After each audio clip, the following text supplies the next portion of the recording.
John Fredericks, he's America's Godzilla of truth. All week long, he's world-renowned for his proficient proclivity to prophesy the people's political picks with pinpoint precision. Yeah, baby! Then, on the weekends, he gets with the guys that are pretty wise, and Godzilla wins.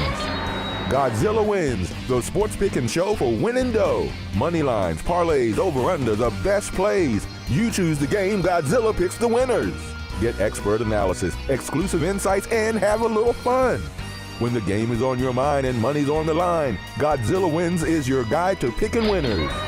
Godzilla Wins, on the screens of your TV and favorite devices, commanding radio airwaves far and wide. Before you make that play, hear what the Godzilla crew has to say.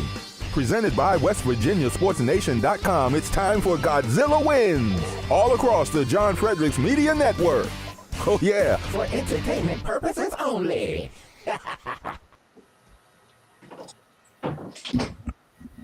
Well, it's Saturday, 9 o'clock a.m. Eastern Time. That means that you're on Godzilla Wins. This is the number one best sports show you're ever going to find anywhere in the world. This must be Adult Day. This must be Boomer. This is our Boomer segment. Not a Boomer. The kids. You're not a Boomer, Sexman. What are you? Just X? I'm Gen X, baby. Vince, you're not a Boomer either. I'm a Boomer by 2 years, I believe. Okay, we got two Boomers and an X. I'm gonna fix that light behind me in the middle and the back here when we get me off screen and go to Saxman.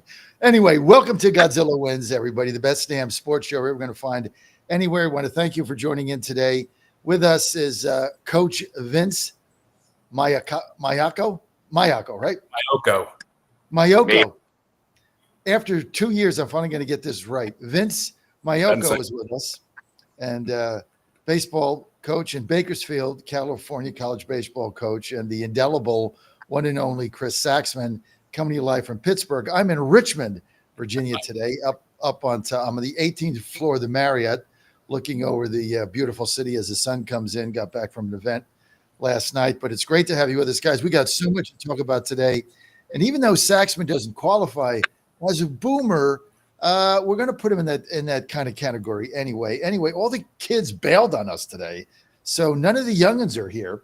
And I guess this is going to be the adult hour. In the second hour, we're going to be joined by another Boomer, Jay Delsing. So the kids are out there. I don't know what's going on. They must have taken. Let's talk about the kids. Let's talk about the kids, right? We must take a long weekend. Brendan, that is not going to work. Brendan, you have to go. Whatever internet you have is not going to work. Okay, guys, we got so much to talk about today here in Godzilla Wins. Don't forget, you can find us on jfmn.tv. We're on Fire Stick, Roku, and Apple TV on Smart TV, and you can find us on Getter Live, X Live, Rumble Live, YouTube Live, and of course across our 23 radio outlets, and of course all of our apps. Just go to johnfredericksradio.com, and everything is there. We'll do the disclaimer at the second part of the hour when we actually get to picks, guys. I got to start. I got to start with the WNBA. This thing is gaining a fan base. It's gaining traction. People are tuning in. Like, I'm now, for the first time in my life ever, putting a game on. For the first time ever, I'm actually checking the standings on ESPN. I've never done this. And part of it is they're playing, guys, an exciting brand of basketball. It's like old school NBA, Bill Laimbeer, 1980 Pistons, Celtics basketball. They're very physical. A lot of these teams play a very physical game. There's a lot of banging around. Now there's mean girls. Now there's fights. It's kind of like, watching the Devils. What was it? They get in the fight before they drop the puck. What is that? Devils and Islanders or something? They don't even drop the puck. They're fighting. So it's getting to be it's getting to be interesting. And now, if you look at what happened in the Fever Sun game, right? The Connecticut Sun that plays a very tough defense. They're a very physical team. The Connecticut Sun. They come to Indiana with the Fever.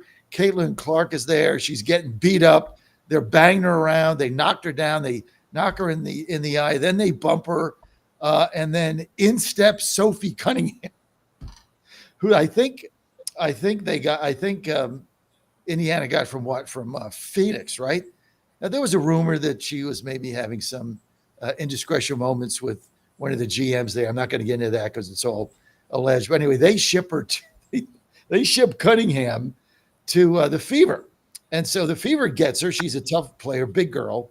And they get her to like be the enforcer. So we can't really run the video here because the majority of our listeners are on the radio.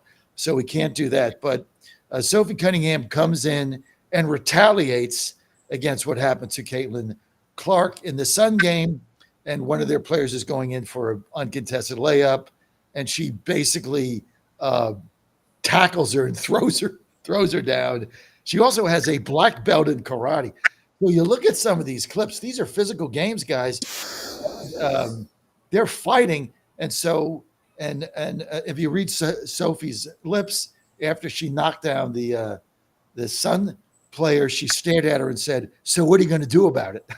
So then the bench is empty. I mean, this is too much. And she's there to protect Caitlin Clark. They're also going to start banging Paige Buchers. That's just a matter of time. So let's just start with you guys. What is going on with this WNBA? Is this thing real? Can it gain traction? And the physicality of the game is stunning for these women. Who wants to go, Chris? Well, we're not talking about the basketball skills here. We're talking about fighting, right? I know. This is the arena. What the drama is what's drawing us in. It's not that, because when people showed it on the screen, this game with the Sun and I don't even know the teams. You're not like, there was a great scoring game with Caitlin Clark hitting their 30-foot bombs. She's an incredible basketball player, but you see a lack of refereeing and control of the game, which got out of control, and it manifested in this brawl at the end there when it was a 20-point blowout for Clark's team in Cunningham, who frankly, I think she was a Taekwondo black belt as a youth. Yep. I don't know how much that has carried over, but obviously she has knowledge of how to protect herself. And if I'm Sophie Cunningham's father and she was that cute of a girl growing up, I'd make damn sure she not only knew Taekwondo, but also had a gun on her. That's not an unattractive basketball player right there. But yeah, it's interesting. We're talking about it. You're leading off the show with it. But it's about the drama. It's about the conflict. It's about the physicality. It's not about speed. It's not about verticality. It's about running into each other and putting up long threes. And so it's a more entertaining game than I thought it was ever going to be. I'm not setting my calendar. I'm not betting. I'm not. I mean, I used to coach girls basketball. I mean, and have been to college games with my daughters. But if it's growing and it's part of the sports of America, okay, fine, whatever. I'm not. It's more drama right now, right? It's Mean Girls. So, okay, it's Mean Girls. We do this on Survivor, right? We do this on Bachelorette. If you look at Vince, the NBA now, right? And they've made these statements. The players have made these statements. The days of Bill Laimbeer and Pistons and, fisticuffs and Bird and the physical, that's over. I mean, the NBA and the players, all these guys grow up with each other. They're all 6'9". They're all in this special club. Except for a few instances, you don't really have that now in the NBA. It's much more become a skill game, especially with the 3-point range. So could it be that WNBA is kind of taken over the intimidation, you have fights and, because there's no matter what you say about hockey, when you go to a game and your team gets into a fight, everybody stands up and cheers. So it's just the way it is. So, I mean, is this drama going to help the league, Coach Vince? Well, you look at it from a marketing standpoint. When Caitlin Clark isn't playing, the ratings aren't very good. Right. So the WNBA needs to find a way to keep Caitlin Clark on the court. And the way you keep her on the court is instructing the referees to have a quick whistle.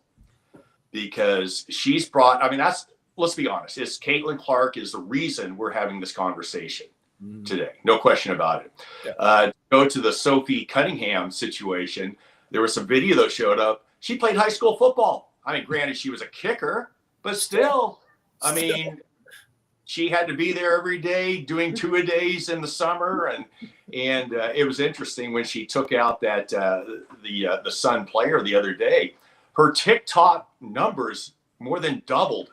I think she now has a TikTok audience of over 1 million people, and you see her before games. I mean, she's a very attractive young lady, no question about it, and she almost looks like a runway model. And she's a smart gal. She's putting not just skill on the court, but her looks. And you're going to probably start seeing her on a lot of commercials on TV as well, too. Well, Yeah, it's funny. That's unique.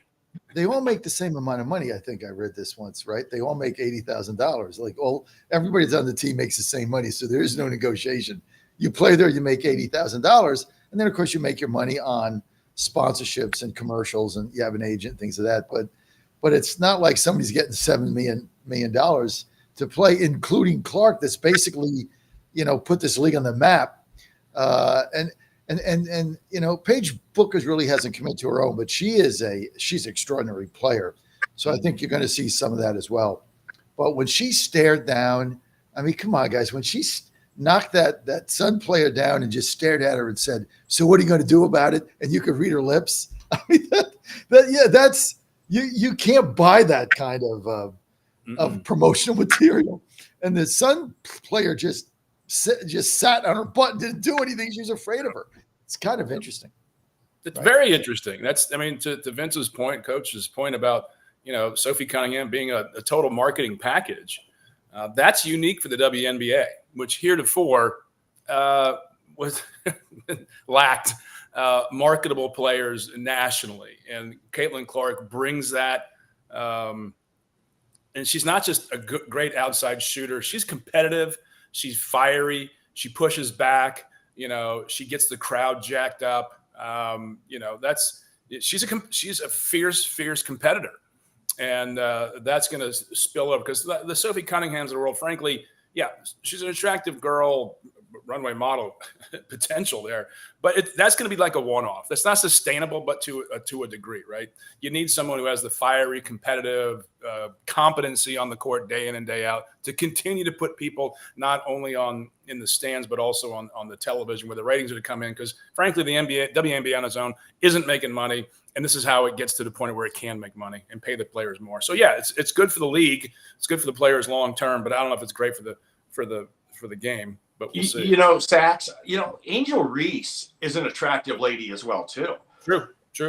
He needs to be, her agent needs to talk to her and listen, you need to be a little more personable and a little more likable. If you can become more likable on the court and off the court, you could see her elevated to the Sophie Cunningham, Caitlin Clark, because let's be honest, Reese, she's a great rebounder, no question about it. She has a difficult time putting the ball in the hoop, but if she could combine that and her looks, she's a very marketable athlete as well, too.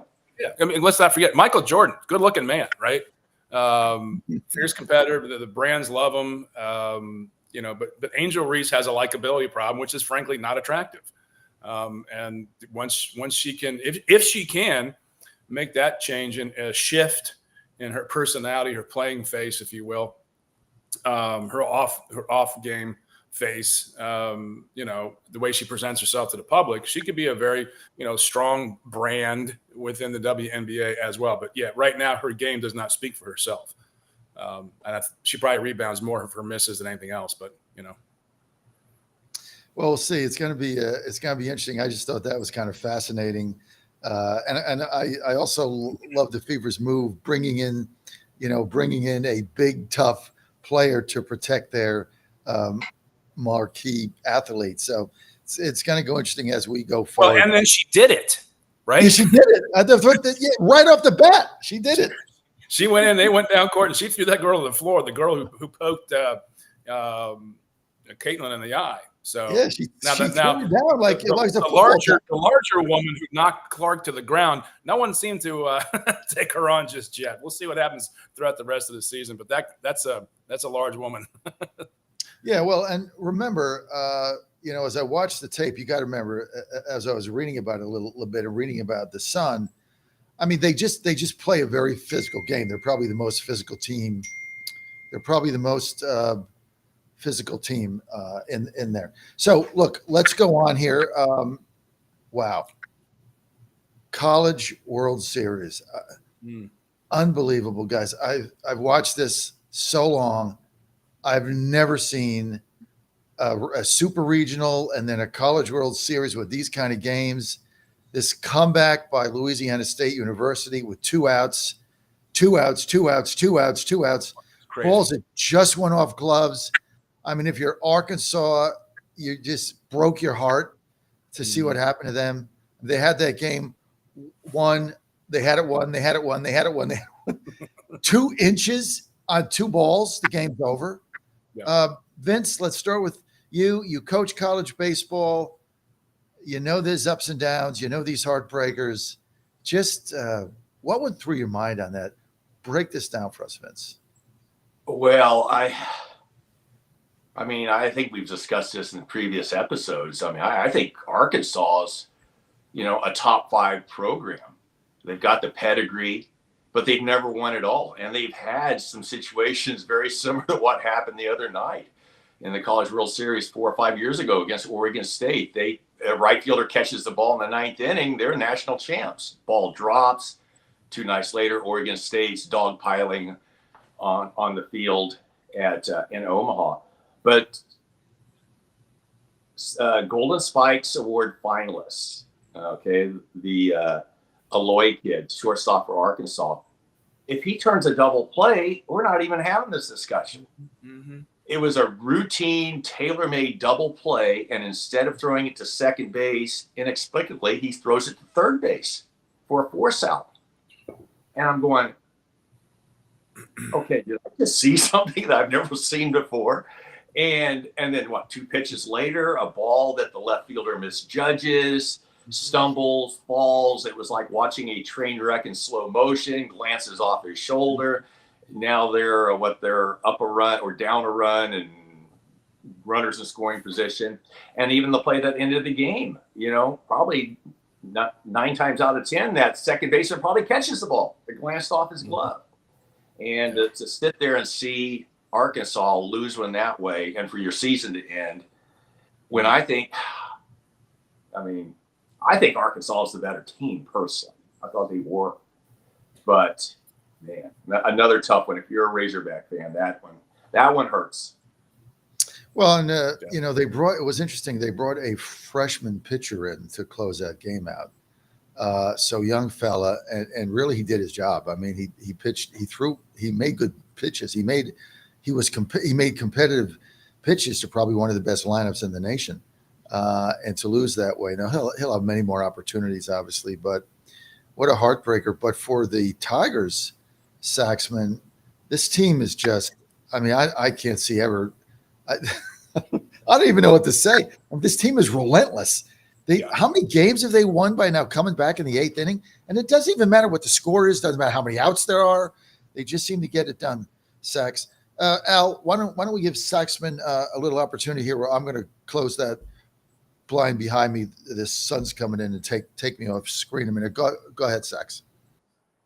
Well, I was Coach. I was watching the game in downtown Detroit at a bar having a drink with a friend of mine. So I didn't have the sound on, didn't get the play-by-play. But we kept looking and going, "What the hell's going on? What the hell's going?" Because we were like in the 8th and 9th inning, and I'm going, "This game has taken forever to finish." Because I'd been out to dinner with a friend of mine. We had driven me all around downtown Detroit. So we're sitting down and really not paying attention to the game. But so much we kept going, what? How long is this game going to take? And because we got there in the 8th inning, it was like an hour long with the final 2 innings there, which was a spectacular. Because we look up at the highlights, but I wasn't shocked that LSU came back. I was kind of shocked that Arkansas didn't win. Right I think they have been the better team. But that's college baseball, and that's why it's a great sport to watch. It can turn on a dime. You can make a bad play like that, a bad judgment. Look, they're still kids, right? They're still kids. They're going to make bad judgments in those tight situations. And LSU pounced on them, scoring, 3 runs in the bottom of the ninth to come back and win this thing. Crazy. 4 runs in the last 2 innings. Hats off to the folks in the Baton Rouge, and they got Coastal come up the Chanticleers. I kind of like the Chanticleers here in the upset, just because I think it's the story of the year. They're not new to winning a college title. Let's not forget, was it 2013 that they won? So great game, exciting game, good for baseball. Different value prospect than the WNBA's drama from the week. This was actually on the skills and the performance of the players. I can't see anybody beating this team, LSU. I really don't, Vince. It's just sometimes you have this magical season where everything goes right. I love their coach who said, I think he said, I could coach this team for the rest of my life and then retire and die happy. So he loves his team. Whatever he's got going on in there, it's something special. He's the guy, Vince, when he first got there. The first thing he did is he raised money to get that humongous scoreboard and that like giant tiger thing that got going. That's the first thing he did. And he said, we got to start firing up our fans and taking pride in who we are. And he did that. So the guy's Johnson's built, I think it's Johnson, right? He's built a great culture there. And it should be the envy of all college teams, especially with the portal situation today and how, like nobody stays anywhere. There's no player development. There's very little player development going on. I mean, I'm seeing it now as we look at different schools. I mean, I told you this last week, whatever's going on, Joe's top priority is, am I going to go to a college with a pitching coach who's going to make me better? And I don't care how good they are or what the situation is. If they don't have that, it's of no value to me because I want to get better and I got to get somebody to make me better. And I've got a 2-year period to do that. Right. But the game is changing. I mean, you're in a position where people go to your college, Vince, and they go there to get better. And you've got a, phenomenal coaching staff, I've heard, for many people. So not just you, many people. So how is this going to change the game of college baseball? Well, are we talking still about LSU or where are we at right now? Wherever you want to go. Okay, I'll go because I need to give kudos out to Jay Johnson, the head coach at LSU. And I've got a little story about Jay Johnson. Go ahead. When I was in college of the Siskiyous up in Northern California, he's I think Jay is in his late 40s now, but he was a starting second baseman at Shasta College, one of our rivals. So I obviously coached against him as a player, myself as a coach, him as a player for a couple of years. He ends up going to Point Loma, which was at the time an NAIA program in San Diego, and does well there, ends up obviously a baseball junkie, joins the staff, ends up being the head coach at Point Loma for 1 year.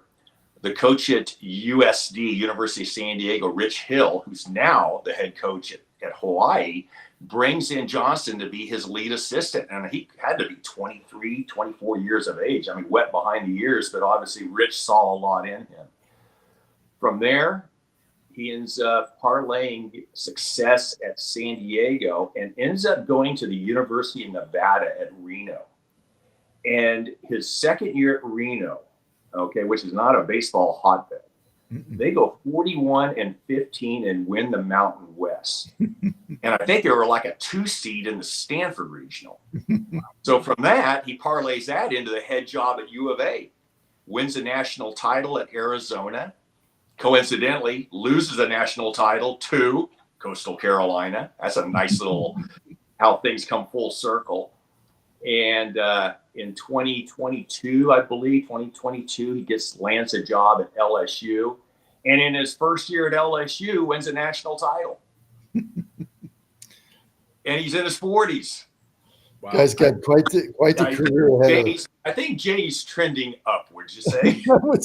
I would say that everything about Jay that's too. A good, that's a good. Absolutely love playing for him. They absolutely love him. We talked last week about Paul Skeens, how he's really, though he went to LSU for 1 year, he's really an Air Force guy, but no, he's known as an LSU Tiger, and he speaks very high praise. In fact, he was at one of the games the other day, I think, in Omaha with Libby Dunn. But what Jay has done, not just, I mean, let's be honest. I mean, LSU is a pretty good gig. It's a pretty good gig. But you have a gig like that and you're qualified like Jay is, and you have a track record of success wherever you've been. Boy, they hired the right guy at LSU. Mm-hmm. Yeah. You're on Godzilla Wins. This is John Fredericks, your host. This is Adult Day. There are none of our kids are here today. They got internet problems, or they're on vacation, or wherever they're going. So you're going to have to deal with us. 2 boomers and an X. So we're good to go. Chris Saxman with us, needs no introduction. A regular on the John Fredericks Show, part of the Virginia gang. Insufferable Pirates and Penguins and Steelers fan. Coach Vince with us. He's a head coach at Bakersfield. What's your college's name again, Vince? Taft College in Bakersfield. And, of course, your host here, John Fredericks. This segment, as this whole show, is brought to you by WV Sports Nation, the #1 site for news and analysis of everything West Virginia University athletics. One of the best sites you'll ever see. We've got 8 writers.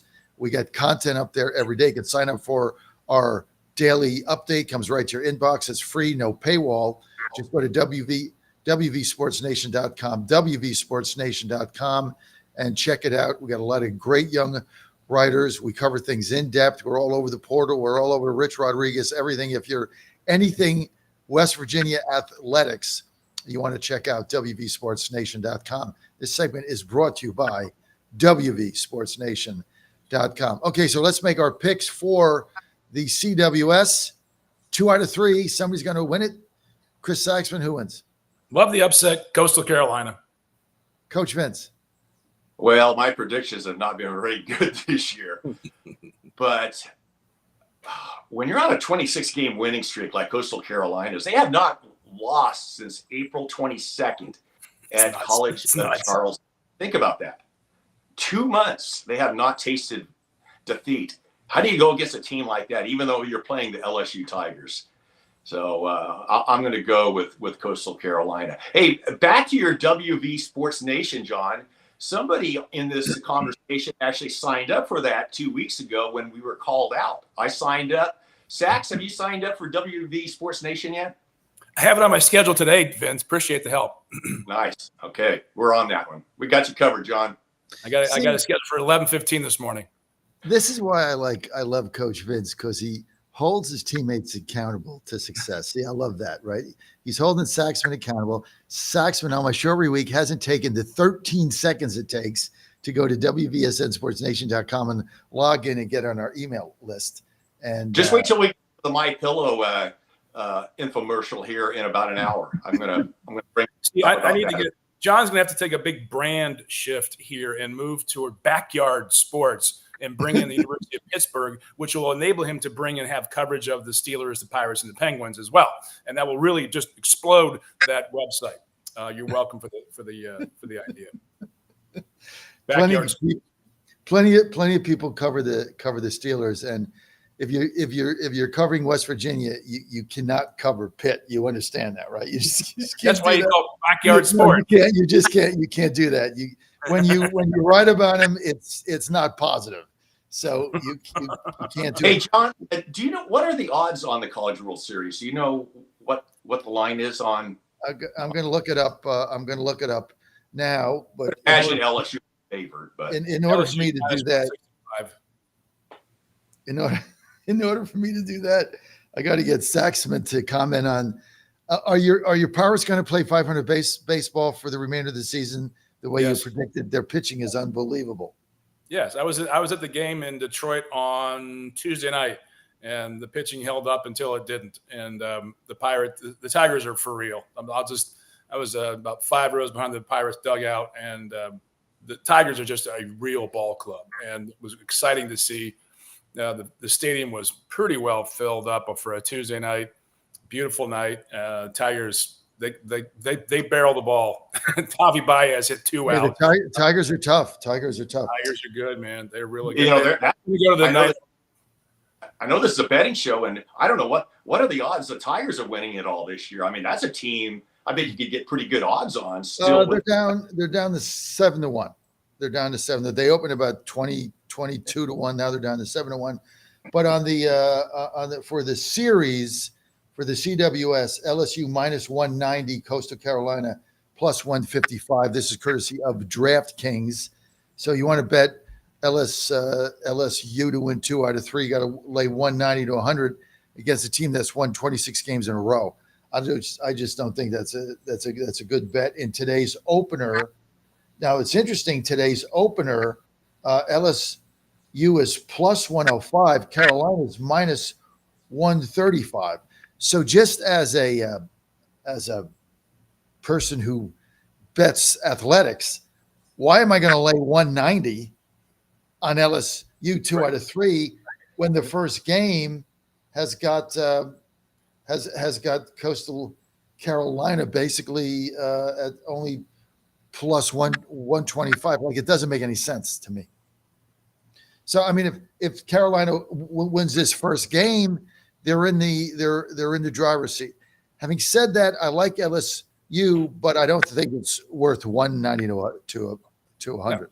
No. I mean, I'd rather take the 155. I mean, they've won 26 in a row. Maybe they win 28 in a row. I mean, I just think that's an overlay based on Louisiana State's cachet. So I'm going to go with Carolina, betting them at 155 plus 155. I mean, why would you lay 2 to 1 against a team that's got 26 straight wins? Like, why would you do that? Makes no sense. The numbers just aren't there for that. I mean, prohibitive favorite is probably going to be LSU because that's why that's why the betting lines are there. But from a betting perspective, makes no sense. What's the interest there? It's just not a lot. Yeah, you take the $1.55, and right. If Carolina can still win one of these first 2 games, you're in the catbird seat. Because even if you lay money, I'm not a betting expert. I'm just thinking about this. Even if you lay the money on Coastal Carolina and you lose, you still made the right choice. Right. When you really think about it. Financially, you lost the bet, it was the right thing. A team on a 26-game winning streak, lost in 2 months. Why would you bet against a team like that anyway? Yeah. I mean, who's to say they're going to lose? They've beaten everybody 26 straight. So I think we're in agreement here. We're all going with the dog. And I'm going to bet Carolina in the first game today. Money line on that is plus 130. And just because of there's got to be an emotional drain on the Tigers. I mean, there's just got to be. And we'll see what happens. So I'm going to bet Carolina in this series, and I'm going to bet them today in the opening game plus 130. Obviously, they win the first game, and you're getting 155 on the series. You won your first bet. You're in the catbird seat, so we'll see what happens. I guess I'd have to ask Coach, what's the resiliency of college players after a game like Wednesday night to have 2 days off and to come back on Saturday night game? What is it? It's probably helpful for LSU. If they would have had to turn around and play game 1 against Carolina the next day, that would have been, you have the hangover effect, I guess, so to speak. But you've got 2 days to recoup, recharge the batteries. And I'm going to go back to Coach Johnson at LSU. The last when he was at Arizona and they lost to Coastal Carolina, you don't think he's using that as some leverage with his team, with his players? No question about it. He's well liked by his players, his staff, and I can guarantee you they're here I am, talking about betting, picking Coastal Carolina, but man. Yeah. Johnson knows how to coach those guys up, and he's going to have them ready to go tonight. I think it's going to be a fun 3 games. They're going to probably split the first 2 games, or maybe Carolina keeps winning. They win 28 straight and end this thing. So we'll see what happens. Even if Coastal gets swept, they would have won 26 out of their last 28 games. Especially sweeping the regionals and then sweeping the super regionals. I mean, that's very hard to do. Oh, absolutely. And they're just unstoppable. So you're on Godzilla Wins, the #1 sports analysis and pick show in the country. We will have Chris Saxman with us and Coach Vince. So good to have you both with us again today. This segment brought to you by Rosie's Gaming in Virginia, which I am now. As soon as this show's over, I'm going to Rosie's Gaming in Richmond, which is right by my studio, by the way. Make a little guest appearance there. rattle Al's cage. Al, our producer for Godzilla Wins. Al, I know you're looking forward to my presence there, bothering you in the studio. I think I got a package to pick up, I'm told. So somebody mailed it to the wrong place, so I got that. And then the first thing I'm doing, Al, is I'm going over to Rosie's Gaming, baby, and win me a little jack so I can then have a little pocket money here for this College World Series coming up, NBA playoffs. I got a lot to do. Rosie'sGaming.com, biggest jackpots, biggest payouts. Why? Well, because they got the lowest takeout from the Virginia General Assembly in the country, which means more winnings for you, bigger jackpots for you, more fun for you. Rosie'sGaming.com. Have fun, win money. They're all over Virginia. Dumfries, ooh, that's in Northern Virginia. Vinton by Roanoke. Oh, Hampton and Hampton Roads and Tidewater area, where I'm going to be today in Richmond. Yay, Emporia, Danville. Whoever goes to Danville, but if you ever happen to be there by accident because you took a wrong turn, it's there if you feel like going. And also, did I mention, Colonial Downs, where we'll be during the summer for the meet. Last time I was in Danville, I don't know why I was there, but I got out as soon as I can. Let's get to no thing on Danville, but like not my cup of tea. Let's get to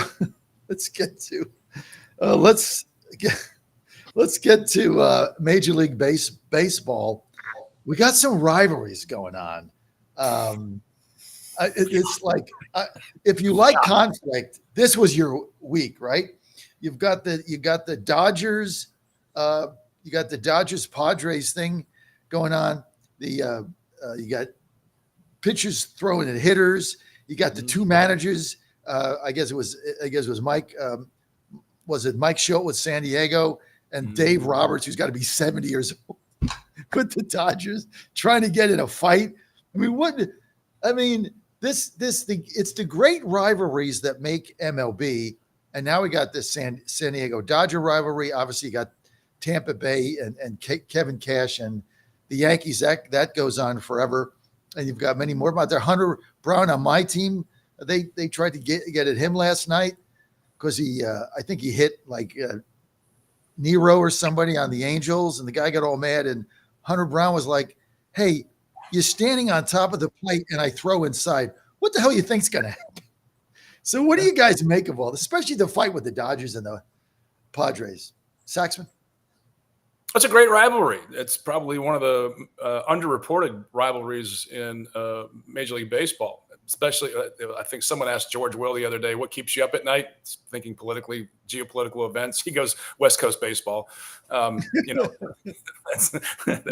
That's a real baseball fan.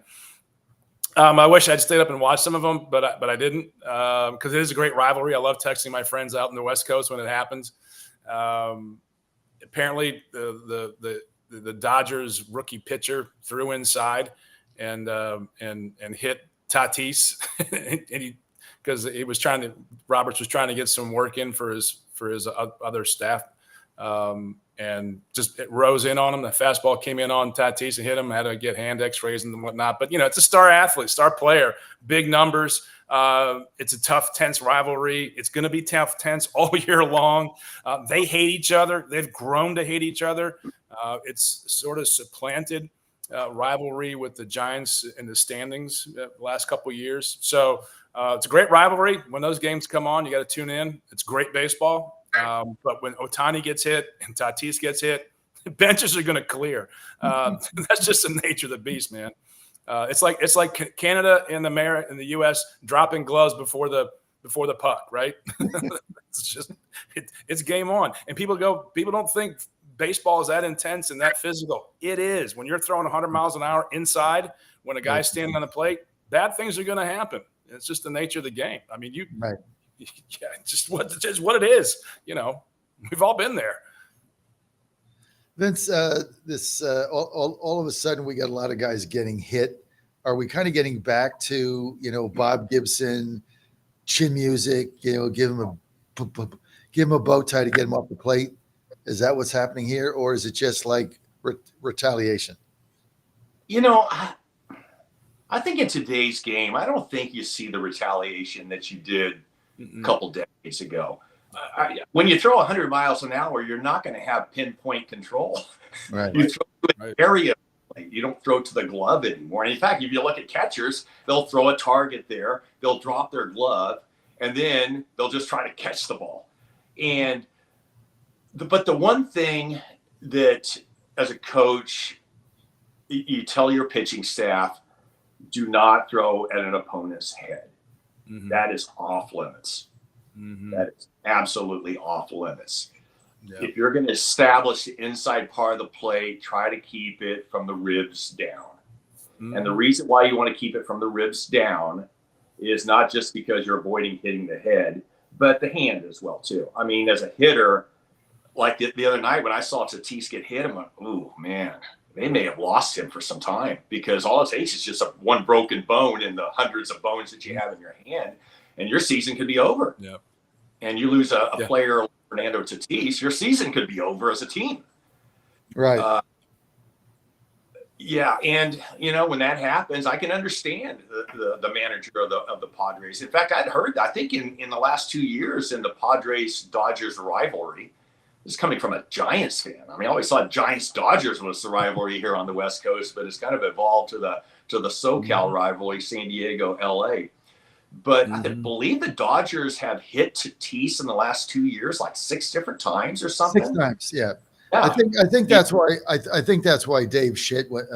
Absolutely went crazy, because you hit a guy 6 times. Obviously, it's not happenstance. I mean, obviously the guy's getting targeted for whatever reason, and that's why. And look, I think when Mike Schilt raced out of that dugout and started yelling at Dave Roberts, who's basically is accountable for what his pitchers are doing, I think he earned a lot. He earned a lot of respect from that team, because he's like, hey, I got your back, dude. I mean, I'm not going to sit here and let another team throw at you, my star player, anybody else on this damn team. And so he rose up to his, like fighting Mike Schilt, trying to get a punch into Dave Roberts. Then Roberts gets it. You're 70 years old. Guy 6 times in 2 years, then I'm going after your guy in Ohtani. Yeah, you got to. Right here. You have to defend your territory. You have to. I've been in those. Vince, Coach, I don't know what y'all do in your dugout. I'm sure you've had some intense conversations with your players, and you probably don't want to say anything. But I'll tell you what happens. You say, he's going down. I don't care what it is. I want that guy eating dirt when he gets off the deck, because you have to defend yourself. Nolan Ryan said the batters, when I'm facing a batter, he has to figure out what side of the plate I'm pitching on. And my job is to dominate one side of the plate. His job is to figure out which side that is. And that's the game. That is the absolute game. I'll take facts. I bet I could be wrong on this, but I'll bet that Manny Machado went up to the pitcher and said, hey, you got to have some cheese. I'm next. Let's go get Ohtani right now. Don't go to his head, put it right in his backside. You would be shocked if Machado didn't say that. You would. You have to. Yeah. And let's be honest. Do you think Machado, when he became a free agent from the Dodgers and him going to San Diego, did that intensify the rivalry? Yes. I mean, that's it. I mean, Machado is the key factor here. Look, I mean, when I was coaching Machado, man, you know what? He's the type of guy, if he's not on your team, like, I can't stand him. But I have heard, you want him on your team. When he's on your team, man, he has your back. He's a good teammate. And I've heard that. I was coaching Little League, and I'll never forget, I was on the mound with a kid, and he was afraid to pitch in. And the guy was standing on the plate. I said, I need you to pitch on the inside part of this plate. And he said, Coach, I might hit him. And I said, I don't care. If you don't, we lose. He is in position to get hit. If you don't pitch in, we're going to lose. He's going to mash the ball. He has taken away half the plate from you. That's just the physics of the game and the mental anguish that goes into a lot of these players. And I saw that rookie's reaction when he hit Tatis. He did not try to hit Tatis. No. He just had a fastball get away from him inside because he was pitching in. That's the danger of pitching in. That's the game. Well, and it gets ridiculous, because I'm watching the Astros game last night, I guess in Anaheim, and Hunter Brown's pitching, and this guy for the Angels, Nero. I mean, he's like on top of the plate. His toes are on the inside lines, and he's a right-handed hitter. And Hunter Brown throws inside, so he hits him with a pitch that he almost swings at, and then he's yelling at Hunter Brown. And Hunter Brown is saying, like, get out of my face, right? You're hogging the play. What the hell you expect's gonna happen? You almost swung at the ball. So you got a lot of nonsense going on. Hey, But, John, go ahead. did your ass get walked off again last night? No, we won last night on a pass ball. Hey, I was thinking of you this week when the Sacramento A's were playing the Astros. I think there were 2 walk-offs. Same guy. I can't forget the guy's name. Hit 2 walk-off home runs in a span of 3 nights. I'm going, ooh, that's one. It's got to be for Fredericks. Yeah, he's got to get plugged. He's got to get drilled, right? You got to drill it. Especially the second one off Josh Hader, who's been lights out. I mean, he's got that was a lefty match. Yeah, wow, yeah. is Hader? Oof. Hader threw a fastball, got too much of the plate. He hit a 2-run homer, but Astros winning last night in the 10th on a pass ball or something. They always beat. Who is the closer for the Angels now? That he's been around for forever. I just had him in my mind. I can't think of it, but throws really, really hard. And I don't think he's ever beaten us. Like, soon as he got in, Kaylee Jansen. Soon as Jansen got in, I'm like, game. Astros beat him again on a pass ball with 2 outs and 2 strikes on the hitter. Unbelievable. Okay, baseball. We got a couple minutes here. We got a lot of surprises. Right now, AL East. Yankees, all of a sudden, they dropped 7 out of 8. Their lead over Tampa Bay is down to 1 game. How Tampa Bay keeps winning, playing in a minor league park with no money, trying to sell the team. And Kevin Cash just keeps winning. I don't know where he gets these pitchers. He shakes the pitching tree and gets 3 guys that are throwing 97 you never heard of. I don't know how they do this. They're a game back. Red Sox were, get this, Red Sox were 12 games out like 3 weeks ago, and Bregman got hurt, and he's probably out for almost the whole season, right? Their season's over. Now they're only 4 games back in 2 weeks. They gained 8 games on the Yankees in 2 weeks. And now the one thing about Tampa Bay, and I want to get your analysis of this one thing going on, the overwhelming majority of their home games were played were front loaded in the first half of the season.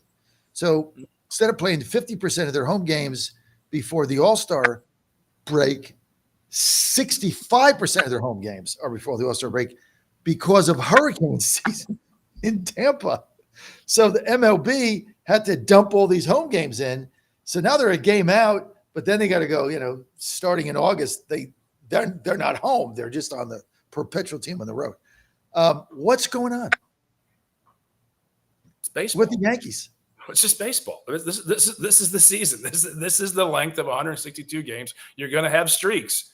The Yankees are going to get on a down streak. The Red Sox are going to get hot. The fact that they got hot after the big trade or during the trade, I think speaks well to what they're doing. I mean, they still don't have a personality to speak of, but they're playing better. They're doing what they have to do to win.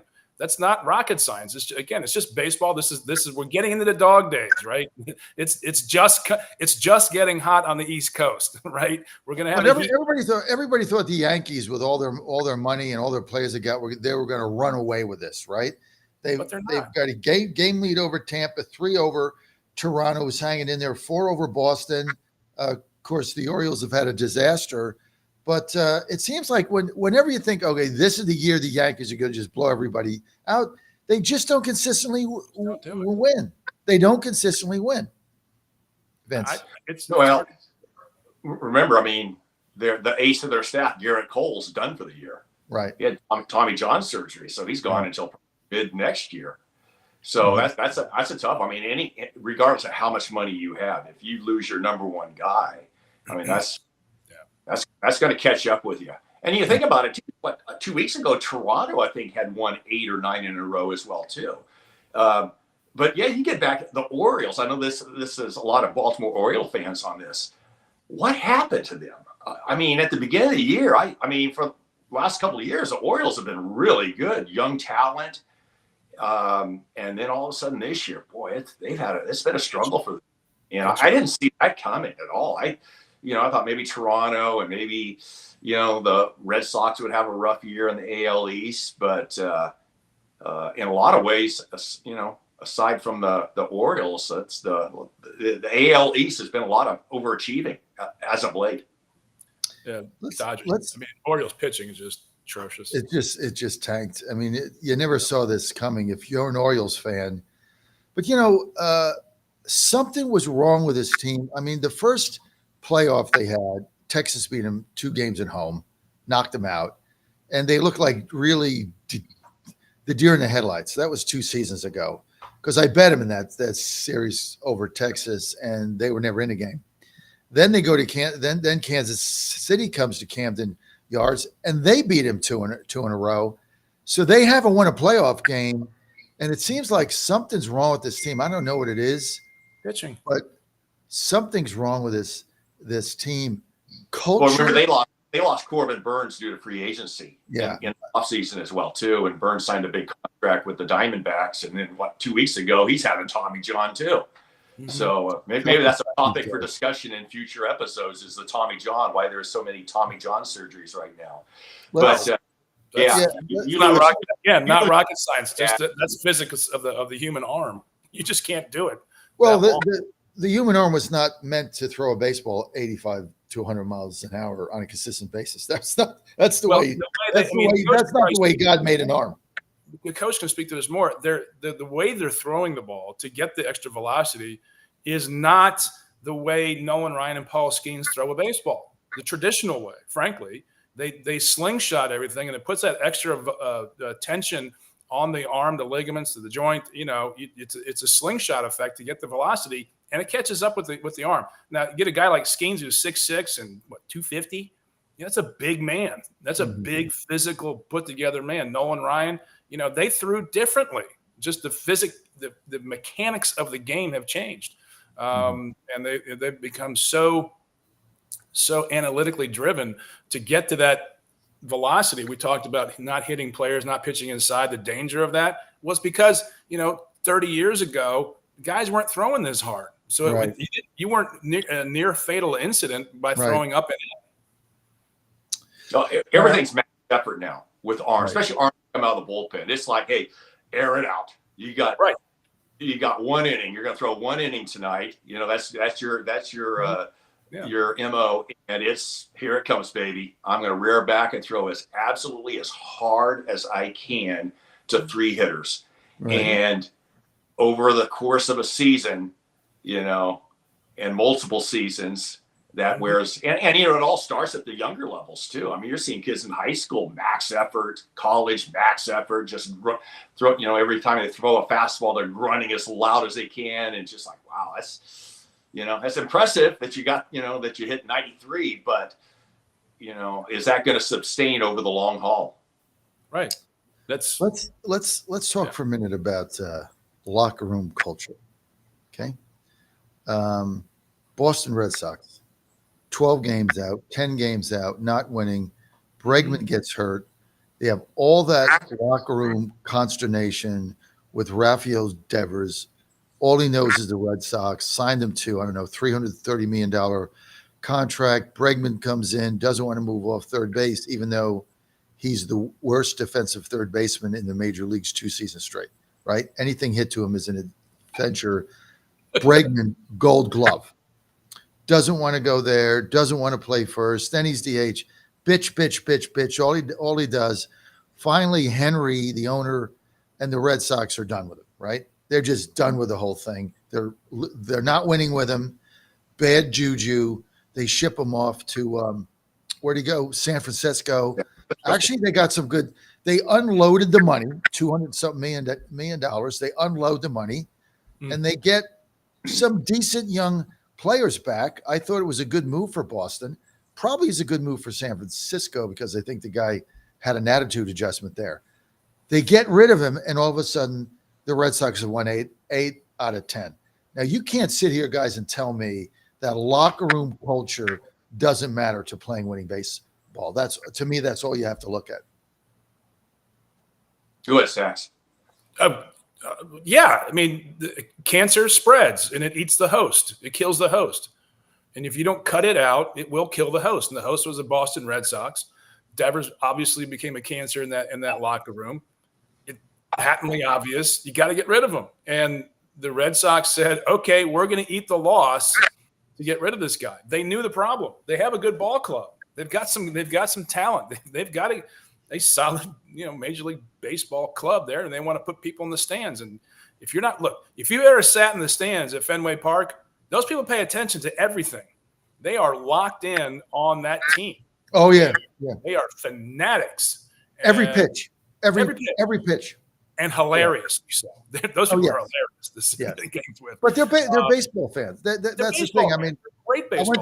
I went to Fenway when the Astros played there in one of the divisional playoffs, and actually was Corey Lewandowski gave me his season tickets. So I took Joe and Vince. I've never been to a park where every pitch there's a reaction. Ball, strike, foul ball. Every pitch, the entire game, there's a reaction to from that crowd.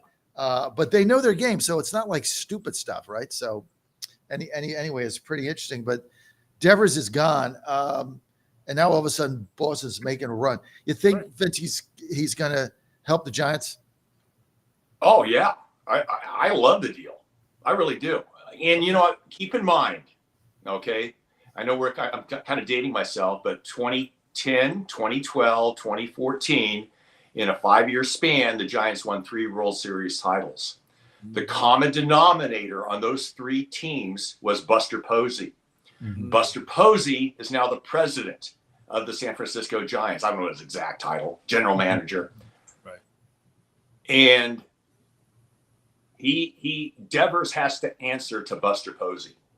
And Buster Posey has credibility. And Devers would have to be an absolute idiot to bring his show that he had at Boston into that clubhouse in San Francisco. I think Devers is a great addition for the Giants. I really do. And I think you're going to see probably him do a 180 from an attitude standpoint. There's enough players in that Giants clubhouse, starting with manager Bob Melvin, okay, who's had a great amount of success managing in the major leagues. He's a player's manager, but he's still a little bit old school as well, too. Matt Chapman, third baseman for the Giants, credibility. I love the deal. I really do. I think it's a deal that the Giants had to make if they're going to make a serious run at getting into the postseason. And the one thing about the Giants is they have tried to dip into the free agent market over the last 4 or 5 years. They tried to make a run at Bryce Harper, failed. They tried to make a run at Aaron Judge and failed because free agent hitters don't want to go to San Francisco. It's a pitching park. So the only way the Giants can get offense is through trades. So essentially they got a Rafael Devers who can rake, and they didn't have to lure him here by free agency. They made a deal. It was the perfect timing. Devers wanted out, obviously. The Red Sox wanted to get rid of him. The Giants had the pieces of the puzzle that the Red Sox needed and wanted, and voila, they got a middle of the lineup hitter now that they haven't had since the early, run in the early 2010s. So great deal by the Giants, I think. All right. Well, they're only 4.5 games out. We got how much time I got here? 1.5 minutes before we get to the top of the hour. Mets just lost 7 in a row. I mean, when the New York teams that spent all this money lose, it just can't get better for me. All I do is laugh my ass off every day, seeing the Mets lose, seeing the Yankees lose. I mean, Saxman, is this not the best ever, right? The Mets and the Yankees combined. The Dallas Cowboys just gets me. This is why I get out of bed, right? Just to see lost 15 between the two of them. They've lost 15 out of 16 games. Mets now bumped out of first place by Philadelphia. They lost 7 in a row. They got Soto. They spent all this money. They got their hedge fund guy, billionaire, whatever his name is, a guy never did anything productive for the economy. All these hedge fund gangster bankster guys buying the Mets, and now they're losing 7 in a row. I mean, it's you just can't get better than this, Saxon. Well, I mean, there's still 14 games over 500. I don't care. They lost 7 in a row, and the Phillies knocked them out of first place. Mets are going to be there. Whatever holes they need, they'll go by, just like the Dodgers and the Giants will. and the Tigers. When this look after the trade deadline, everyone's going to go, okay, what do we need to finish this thing out? Enjoy the implosion. Enjoy the New York baseball. Yeah, but don't be surprised if it's a Subway Series either. I mean, it's not gonna. It doesn't matter. I just revel in their downfall. I hate the Mets. I hate the Yankees. It's a great day. Okay, we got to go to the top of the hour. We got to go to the top of the hour. When we get back, is Indiana the center of the sports universe coming up? Basketball.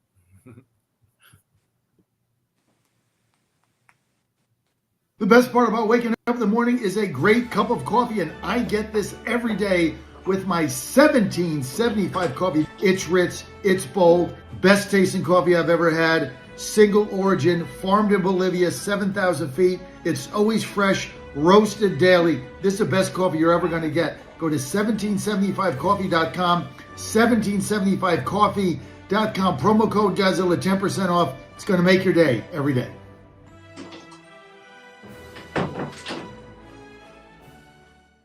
I'm Dr. Kirk Elliott, founder of Kirk Elliott Precious Metals. After more than a decade in this industry, I knew there was a better way.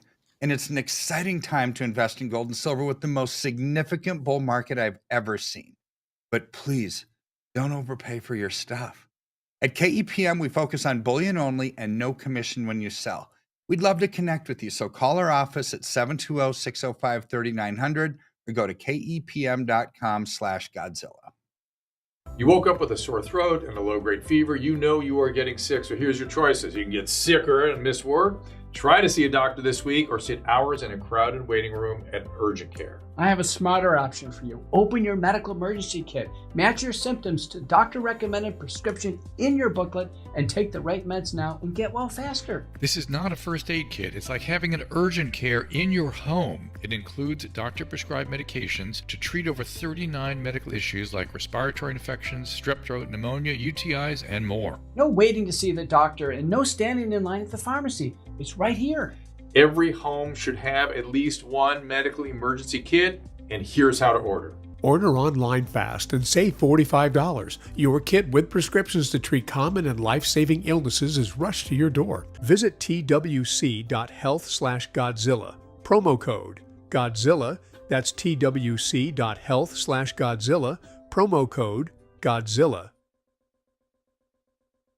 Did you know that somebody could literally steal your house? Yeah, that is a thing that happens. It is when a criminal forges your signature on one document, uses one fake notary stamp, and then spends about $30, $40 with the county recorder. They then take out loans using your home equity as collateral. And the worst part of it is, you don't even know it's happening until you start getting collections and foreclosure notices. Most people don't check on their home title because why would you feel like you needed to?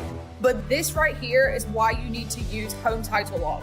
They have $1 million triple lock protection that helps keep your home and equity safe. It includes 24/7 monitoring with protection immediately, urgent alerts in case there's any changes in your title. Then if fraud does happen, they have a US-based restoration team that will spend up to $1 million to fix the fraud and restore your title. Find out if you're already a victim. Go to HomeTitleLock.com now. John Fredericks, he's America's Godzilla of Truth. All week long, he's world-renowned for his proficient proclivity to prophesy the people's political picks with pinpoint precision. Yeah, baby. Then, on the weekends, he gets with the guys that are pretty wise, and Godzilla wins. Godzilla Wins, the sports picking show for winning dough. Money lines, parlays, over-under, the best plays. You choose the game, Godzilla picks the winners. Get expert analysis, exclusive insights, and have a little fun. When the game is on your mind and money's on the line, Godzilla Wins is your guide to picking winners. Godzilla Wins, on the screens of your TV and favorite devices, commanding radio airwaves far and wide. Before you make that play, hear what the Godzilla crew has to say. Presented by West Virginia SportsNation.com, it's time for Godzilla Wins, all across the John Fredericks Media Network. Oh yeah. For entertainment purposes only.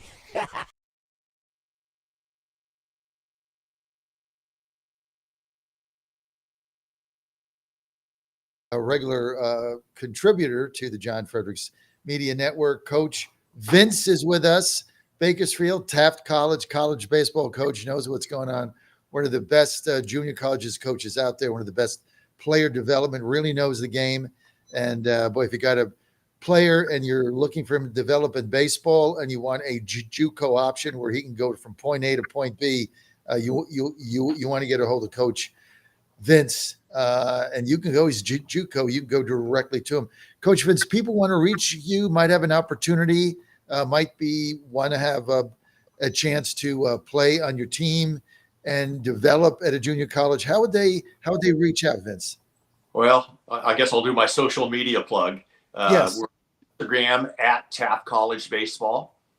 We're on X at Taft College Ball. So that's probably easier. Or you can just go ahead and taftcollege.edu and follow the prompts from there, and you can find me. But no, we try to do things the right way at Taft College. We do. We're obviously California, so we've got year-round weather that's conducive to being on the field, year-round, and that carries a lot of weight. I mean, a lot of the kids that we recruit into our program come from maybe colder climates, and the thought of them coming to California and being on the field in January is enticing for a young baseball player. So, how do you recruit across the country from northern climates? Physically, how do you do that? You just go on the number. Yeah, it's more just it's connections I've developed in the past. Is having players that come through our program have success. Right. Speak highly of our program when they go back home, and your former players can be your best recruiters, or they can be your worst recruiters as well too if they have a bad experience. But we've dipped into Puerto Rico. We get quite a few players from Puerto Rico, quite a few players from Canada. We've actually dipped into Asia. Now we're getting some players from South Korea and Japan and Australia. So we're almost like a United Nations at Taft College, so to speak. See, That's great. I think it's just the whole JUCO thing is such an opportunity now for players, because you really get that year of development. And especially now, this is another way to look at it. If you got a player that has all the tools, right, but he's struggling for whatever reason, right? Whether it's a pitcher that can't find the zone, or you got a hitter that's having trouble with a breaking ball. I mean, it's tough to make these adjustments when you're playing D1 baseball and you're getting paid, and coaches are making $2, $3, $4 million to win games. They're not going to let you work through the problems. They can't. And so, but if you go to a junior college to get these problems worked out, see a lot of kids now, gives them another year of playing baseball, but they're getting through this, and then they're going on to great D1 opportunities, and then starting to get paid a decent amount of money. But the problem is, if you're a coach now at the D1 level, you've got to win, and you got to raise money to be competitive. So there's a tremendous. You have to understand, if you got a player playing somewhere, I don't care whether it's baseball, football, or basketball, if they're in one of those programs and they're struggling, I mean, they're simply not going to play, because the coaches are under pressure to win. So the days of, we're going to let you work out of a slump, those days are over. I mean, you're not getting out of a slump. You got the sim games or whatever you got going on, or if you're just not hitting threes and you're playing basketball, or you got a defensive lapse, guess what? You're going to be riding the pine. If you're a defensive back and you're getting beat because your footwork's off or whatever it is, or you're not reading something, guess what?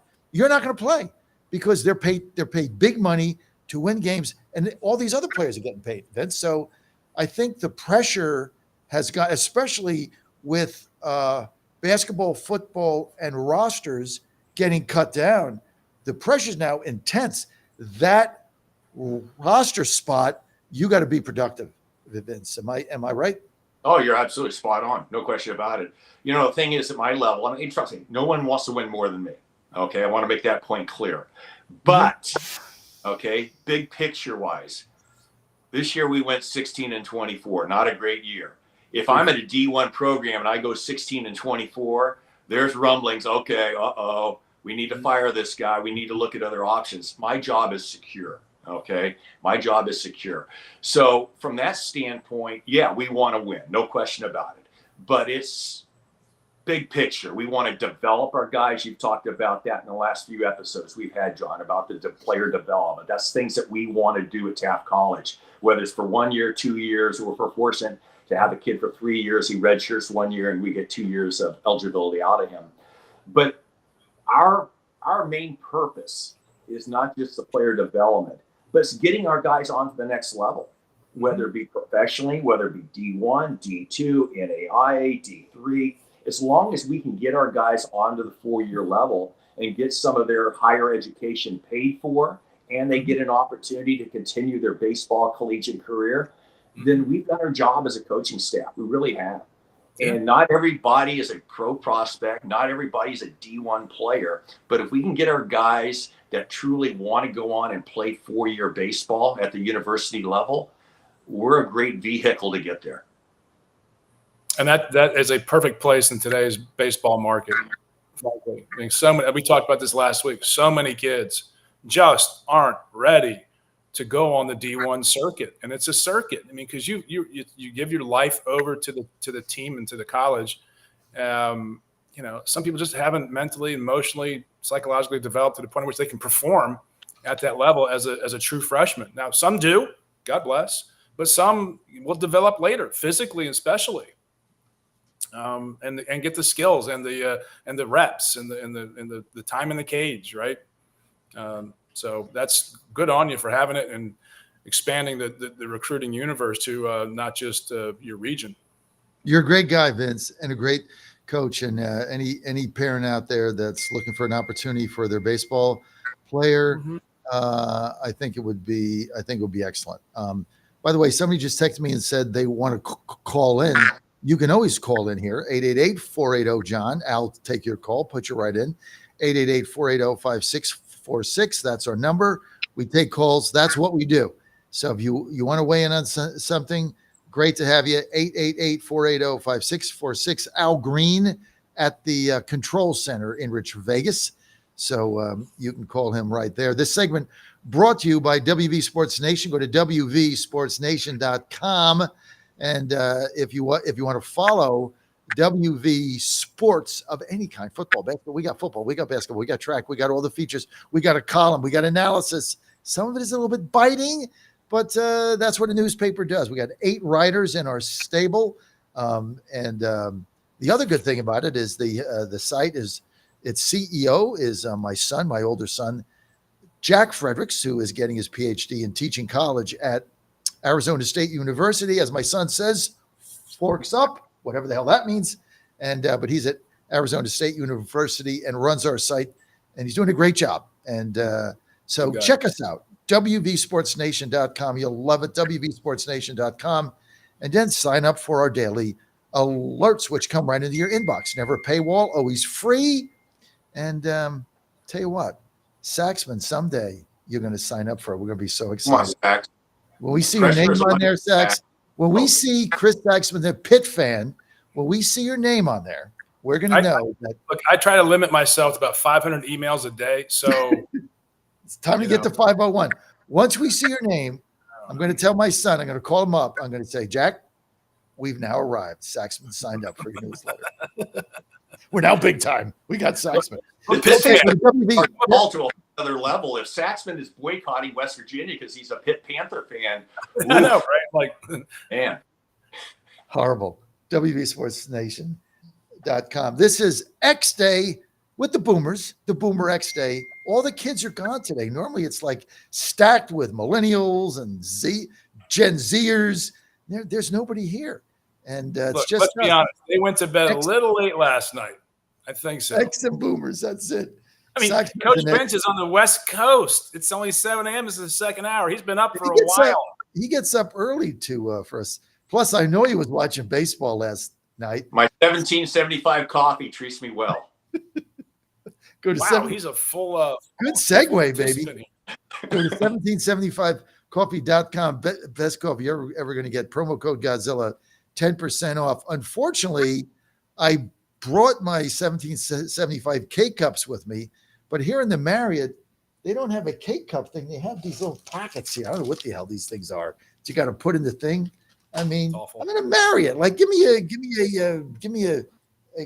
Keurig. I got the little coffee maker here, but I did make it while I was on the air, so I guess that's the good news. 888-480. John, you want to weigh in? Okay, guys, here. I will order 1775 coffee. It's really good, Chris. I Yeah, will do promo that code today. Godzilla. And it's, you know what? We don't do anything I don't drink or use or buy. Everything that I promote, I'm a big fan of. Promo code Godzilla, 10% off. Get your 1775. That I wrote down, Coach. Whoop, whoop. There we go. Where is it? There you go. All right. All right. So Saxman and Vince, is Indianapolis the new center of the sports universe? I mean, you gotta love this team. You gotta love this team. I mean, they get blown out in Oklahoma, absolutely blown out. And everybody, look, guys, everybody is crowning OKC as a champion, right?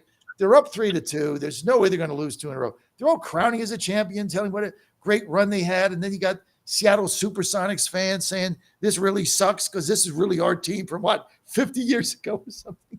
This Seattle Supersonics like in the 70s. So you got all that going on. I mean, my son, who's out in Washington, Joe, the little guy, is sending me stories that he's reading in the Seattle area blogs or whatever, saying that, they should be in Seattle playing the 7th game because that's really the team. I mean, it's just nonsense. All of a sudden they go to Indianapolis and they get crushed. They get manhandled. And now they're going back to OKC. It's like, what's going on here? I mean, 6.5 points Sunday night. Okay. I'm going to tell you straight out. I am taking the points. No way am I going to lay 6.5. In fact, I'm going to bet it early because I think it's going to probably go down to 5.5. But 7th game, this team they play team basketball. I mean, they just throw the ball around. They're fast. They play decent defense, but they play team ball. And I'm going to take the 6.5. I don't care. You know what? If they lose by 25, I don't care. I'm going to take the 6.5, watch the game at 8:00, which is past my bedtime, because I think it's going to be fun. I think this is going to be a great 7th game. And I love the Pacers. I think they're going to win the whole thing. Chris Saxman. You're wrong again. Look, Oklahoma City rebounds quickly from big losses. That's sort of the hallmark of this very talented, very young team. And I think they just got run over in that second quarter against the Pacers and came out of the halftime still flat. I mean, they're young kids and they got punched in the mouth, missed some shots. The crowd gets going crazy. It's going to be tough to, pardon the pun, rebound from that in game when you're just that young. You don't have the veteran experience to pull you out of it, to calm things down. But I do think Oklahoma City is going to come back in solid form. They've got a couple of days off. They'll get back at it. They're talented as hell. SGA is going to put on an all-star performance tomorrow night, and I think they win and they cover. What do you think, Vince? Well, it's the 7th game of a series, last basketball game of the year. Obviously, if this goes to a 7th game in any series, you have 2 pretty evenly matched teams, regardless of how the swings have been. 6.5 is a big number for a 7th game of a series. It really is.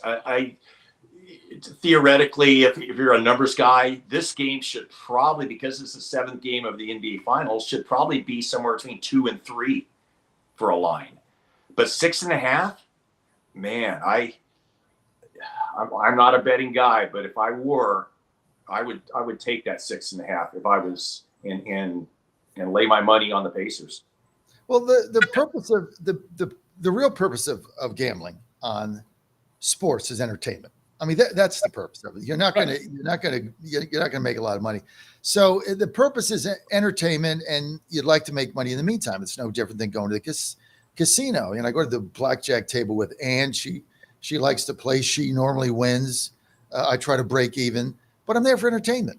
And I'm going to be entertained by taking the 6.5. I'm not going to be entertained by laying 6.5 with Oklahoma City. This is a fun game with a fun team.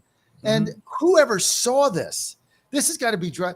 At the beginning, everybody was saying, oh, Adam Silver's going to, his pencil neck will get even tighter because he's got no big market teams. By the way, that guy has won. I just hate to say it's on the air, but he has won. He is one sorry looking SOB. I'll tell you that. Can't stand that. I can't stand the guy either. Just, Black Lives Matter on the side of the court and all that. Can't stand the guy.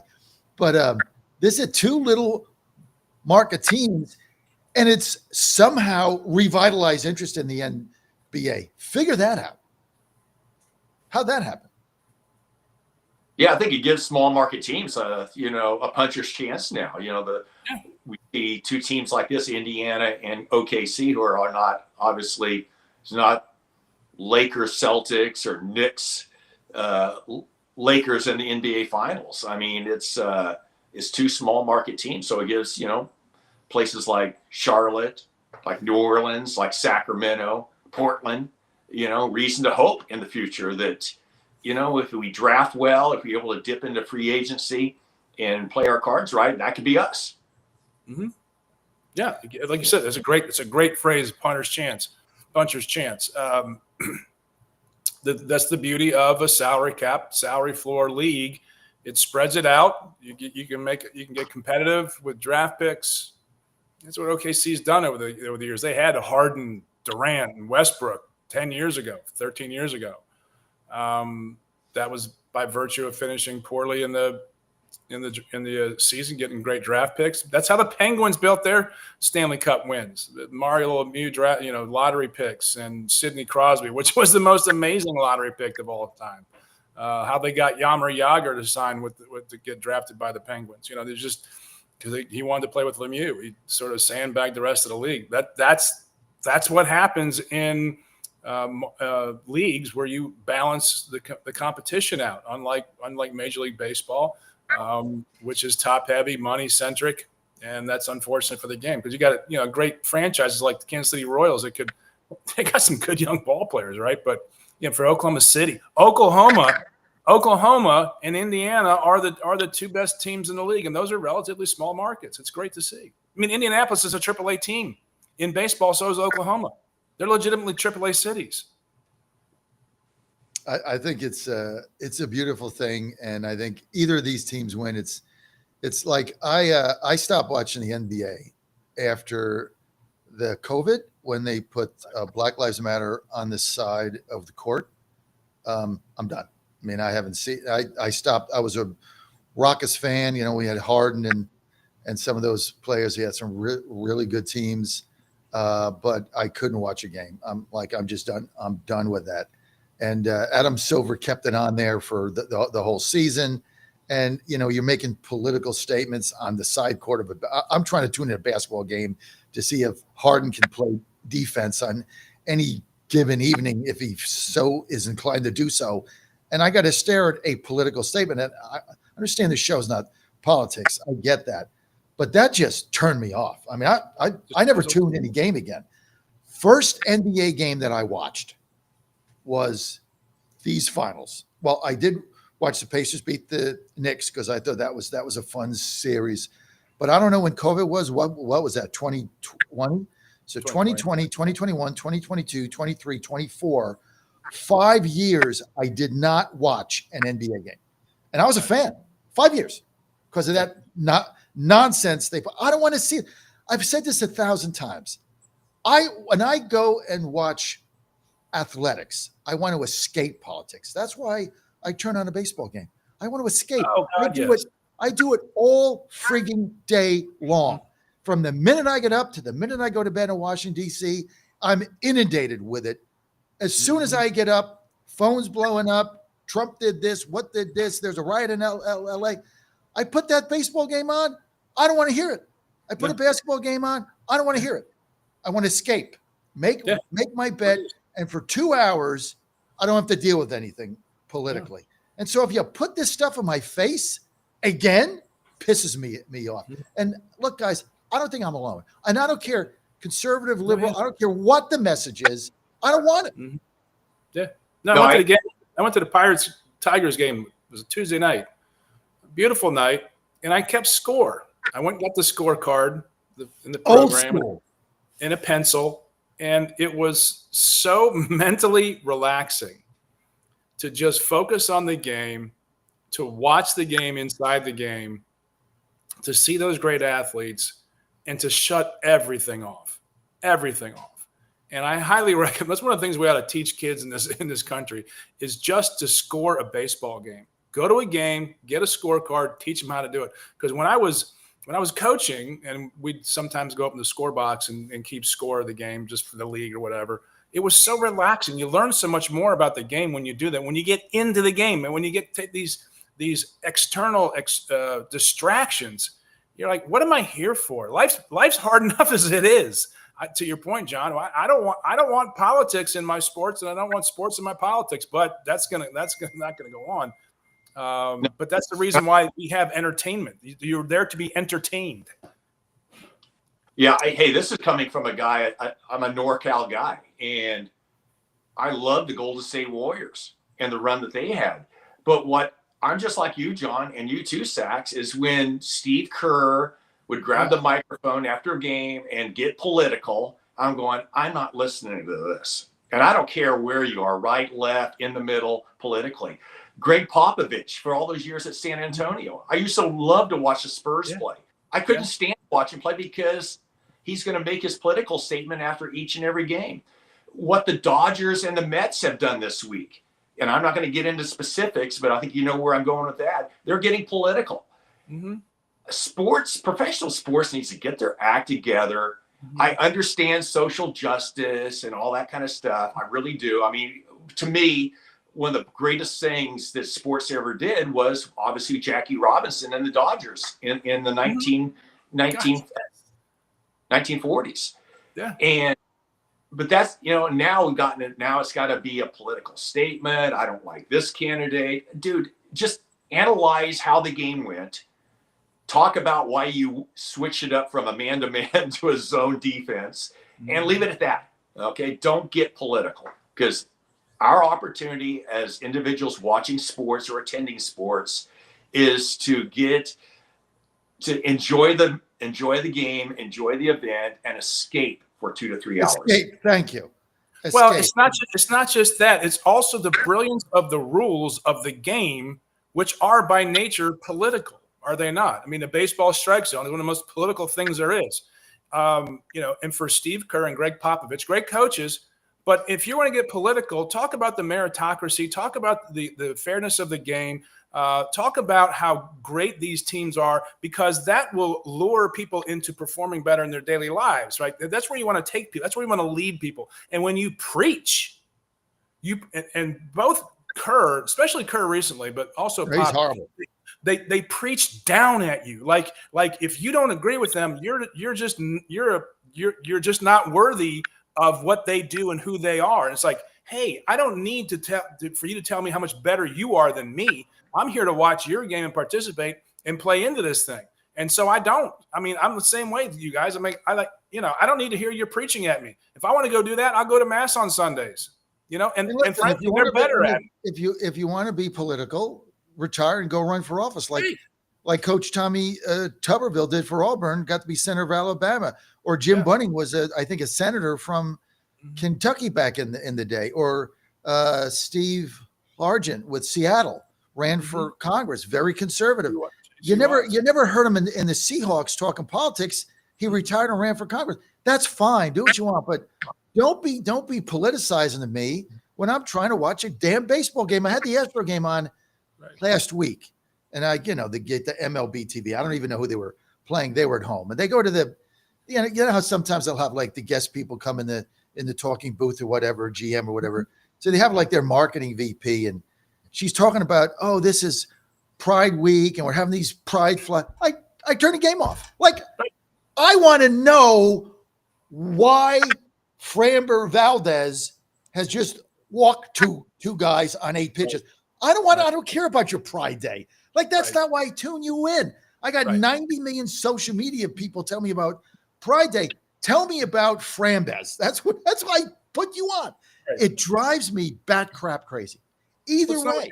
Yeah, it's not what you're there for. Don't preach at me. Don't don't expect me not to have a reaction to it, right? And this is not the reaction you want someone to have. You want someone to have, it's like, that was a great game. I had a great hot dog at the Tiger Stadium. It was the beer was cold. That's all I'm there for, right? I'm just there to enjoy, not everything else. No, you guys got it. No, this is, look, we got off on our we got off on our rants, but if look what happened to Bob Costas when he got all preachy. They got rid of him off the air, and he was one of the greatest broadcasters of all time. And when he got preachy in politics, bye-bye. Okay. Yep. It's a damn shame. He's good. Yep. Vin Scully never did it. Nope. Vin Scully never did that stuff. No. And he was You don't know who Vin Scully voted for. You don't care. No. Like, call the game, man. The hell do I care who you voted for? He told the stories of Jackie Robinson because he knew him. He knew him well, right? Well, all those guys that we grew up with, back in the day, and then I was in New York, so I had Ralph Kiner, Phil Rizzuto, Saxman. He's too young; he can't remember this. Vince does. I mean, he had just iconic announcers. Scooter, Scooter. Who was a guy on Pittsburgh? That was Bob Prince, right? The biggest homer ever. Bob Prince, biggest homer announcer ever. He had Harry Carey on the Cubs. And these guys just announce a game. They talk baseball or they talk football. When you put on Monday Night Football, remember back in the day, Dandy Don, Howard Cosell, and Frank Gifford, there was no politics. It was just Dandy Don singing songs, saying like crazy stuff, and Howard Cosell getting drunk and going off. And finally they fired him because he was always had half a bag on. I mean, that's the stuff. That's the stuff that made the game. And you never really talked about Watergate or Vietnam or Nixon. Well, look at the NBA tonight with Shaq and Kenny Smith and Charles Barkley and Ernie Johnson. That's just guys talking basketball, and they're hilarious. It's one of the reasons why people tune in and watch the NBA throughout the year, which is an interminable year, with all the load management and whatnot, all the malarkey in the NBA. Those guys are entertaining as hell, Yeah, no, I think we got it. All right. I want to get to the Stanley Cup playoffs. Before I do that, special message here from our great friends at Healthy Cell. I was up last night. Actually, I had to watch the end of the Astros game, West Coast ball. I got to get up early today. I'm in Richmond. Just got back from the event. I'm like, kind of a little bit wired, and I got to go to bed. And I'm like, okay, where's my REM sleep? Open my shaving kit, baby. Always got them packed in there because I actually forgot it, but I always got 2 extra ones in my shaving kit. Pop that REM sleep in from healthycell.com. 15 minutes, I'm out. Slept like a baby. That's why I'm up bright and early for a show here in Richmond.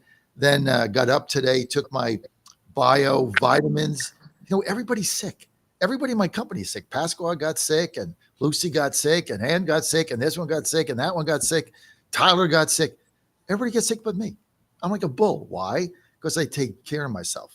And one of the things I do is I take Healthy Cell Bio and I take my REM sleep, which means I'm getting solid sleep. It's a life game changer. All you have to do. Al says he's not sick because I'll take a Healthy Cell. Go to healthycell.com/Godzilla, healthycell.com/Godzilla. Promo code Godzilla. You're going to get 20% off. And if you've never done this, now's your time. And just start. If you got to start with one thing, I don't want to take vitamins, John. What? Fine. You're making a mistake, but fine. Yep. Get your REM sleep, because 10 minutes, 15 minutes before you go to bed, you're going to sleep like a baby. Then you're going to jump out of bed. All your day is going to be so much better when you get that deep sleep and you dream, because it supports all 4 facets of sleep, all natural, no drugs, not habit forming. Healthycell.com/Godzilla. Promo code Godzilla. Do it now. Get 20% off. Thank me later. Healthycell.com.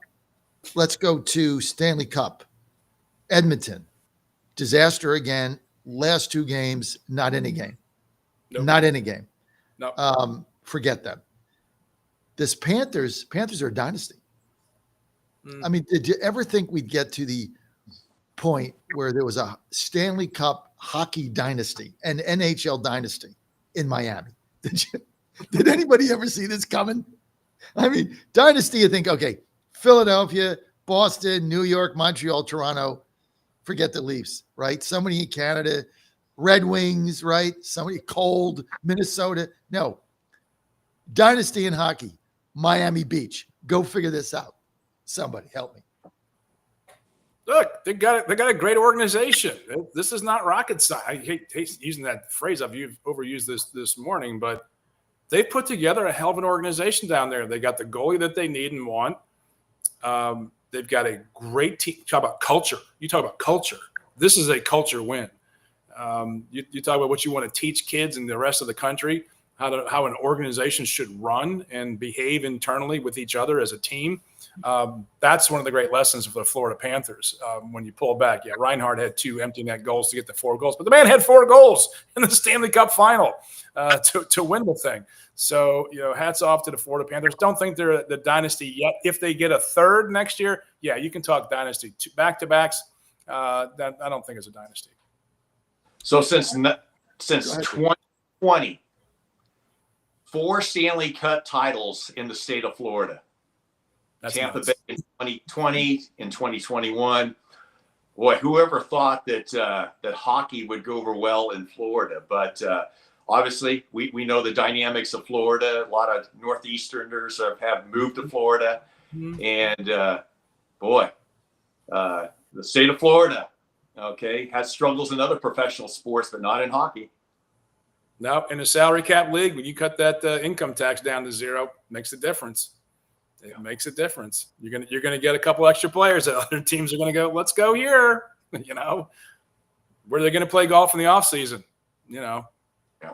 During season, where do they play golf? These guys are golfers too. It's a great cultural fit, especially with the Northeastern, Midwestern retirees going down there. They're gonna put people in the stands who know the game, who enjoy the game, and will also watch it on television. And it's also going to attract the managerial talent as well. So good on them. Yeah, if you're a free agent and you've got Toronto and Tampa Bay, in the mix to sign you as a free agent, that's a no-brainer. Where are you going? From a financial standpoint, entertainment, activity-wise for your family. Warm weather, honey, would you like to spend the winter in Calgary or Tampa? We're going to Tampa. Unbelievable. Yeah, and you've only looked at it over the last decade or so. Dallas has had a really good run with hockey as well. Yeah. Right. So you're seeing more and more of these warm weather climate destinations really suiting well with hockey players. Yeah. Well, listen, I think that. I think the NHL this season has done is one of the best marketing jobs, but you can only market so much, right? Because then you have to have the product's got to be good, right? So a lot of people talk about marketing. Marketing only works if your product works. And the NHL, I thought this season hit on all cylinders. Mm-hmm. They were putting great products on the ice, game after game, night after night, except for maybe I guess San Jose. But most of the teams had little streaks. They had their periods of modest runs. They put a really good product on the ice. A lot of these teams evenly matched, and they did a really good job in marketing it, not oversaturating, and they were getting a lot of fans out. So that was almost the All-Star break is where it all happened. When they in the league for 2 to 3 weeks, and they had the best 4 nations tournament.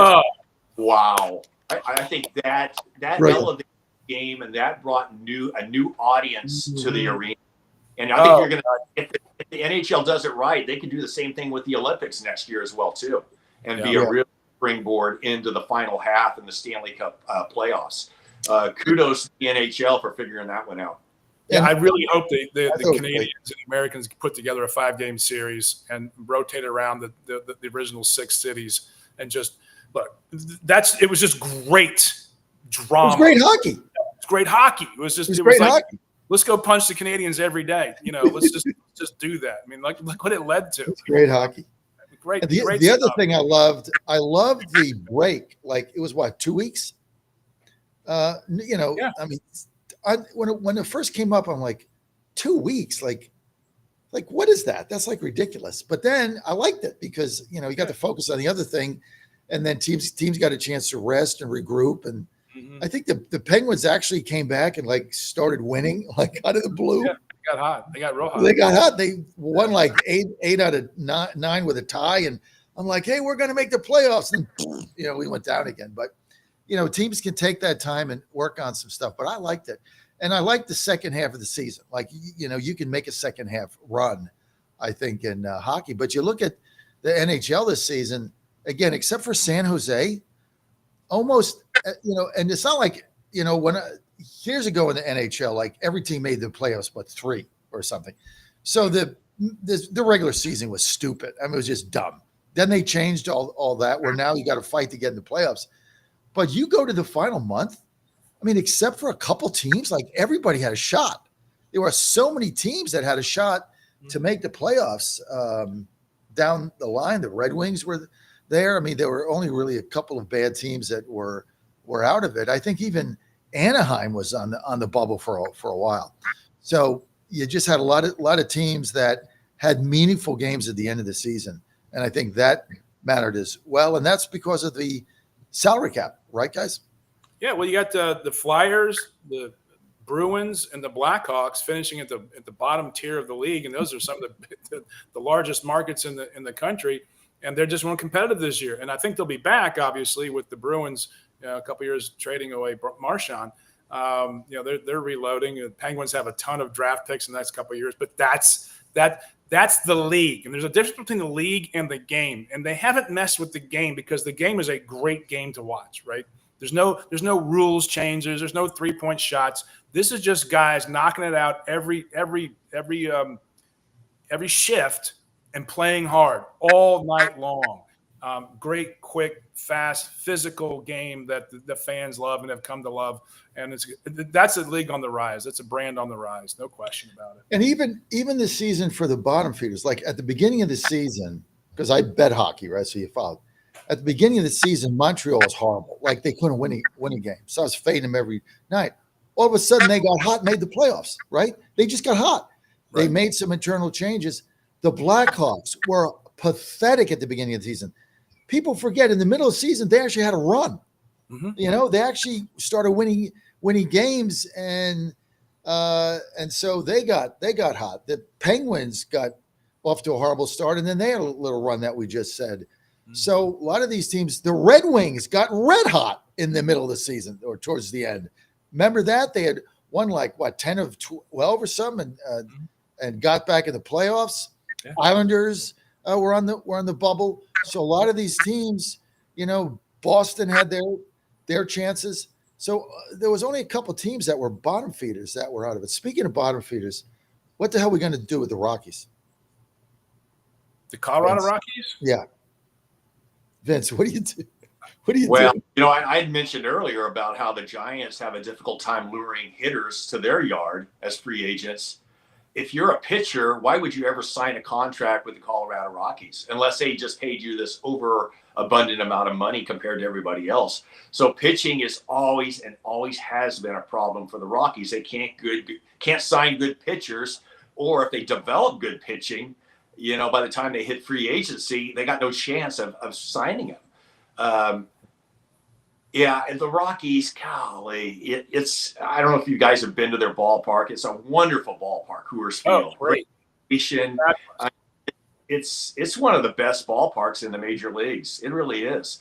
And but man, that's a tough one right there, especially because the elevation and the lack of pitching that they traditionally always had, and obviously don't have it at all this year. But they're essentially I don't even know if they're a AAA ball club right now. No, they're really bad. I saw them. Their runs against differentials over 200. It's so bad. I saw them on TV Tuesday night. I was at dinner with a friend of mine in DC, and they had the Nationals game on, and so we were at the bar, and I watched like the first 2 innings, and I just couldn't believe it. I mean, throwing a ball to the wrong base. I mean, misplaying base hits to the outfield, misplaying balls that go to the doubles that should have been singles. I mean, it's like one after the other. It's like this team is really bad. I mean, I don't know how they're going to win. How many games do they have to win? 40 games to who holds the record now? White Sox for the most losses. I think they're going to eclipse that. I mean, they're horrible. Then somebody was telling me, Vince, tell me if this is true. Somebody was telling me, okay, this Mountain West air, like if you go play college baseball and you go into Mountain West, that you got to throw like 95 because it's all fastballs. If you have breaking pitches, change-ups, movement, they're like the air is there, the ball doesn't move, you're going to get raked. True or false? Absolutely. The higher elevation, yeah, you might be able to get a little more on your fastball at higher elevation, but your breaking ball is the one that's going to really struggle because of the thinner air. The seams can't grip the air. Case in point, develops downward or movement with the baseball. So you're going to have lack of movement the higher elevation you get to. And that's always been a problem with pitching at high elevation, whether it's the Colorado Rockies or if you're a pitcher for the New Mexico Lobos in the Mountain West. That's an issue. It really is. It always has been. Thinner air is inducive to better offense. And not only better offense, but it decreases the efficiency of pitchers as well, too. You know, you had mentioned about throwing to the wrong bases, and that's a problem when you're a team like the Colorado Rockies. They've got a majority of their roster are players that shouldn't be in the major leagues. They should be still tooling and learning those refined elements of the game at the minor league level.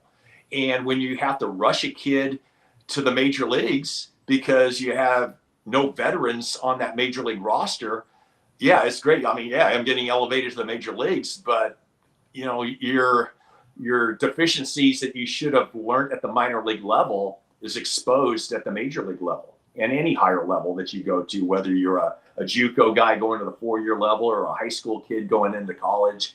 Those are things you have to learn over time in order to excel at the high level that's expected to at the major league level.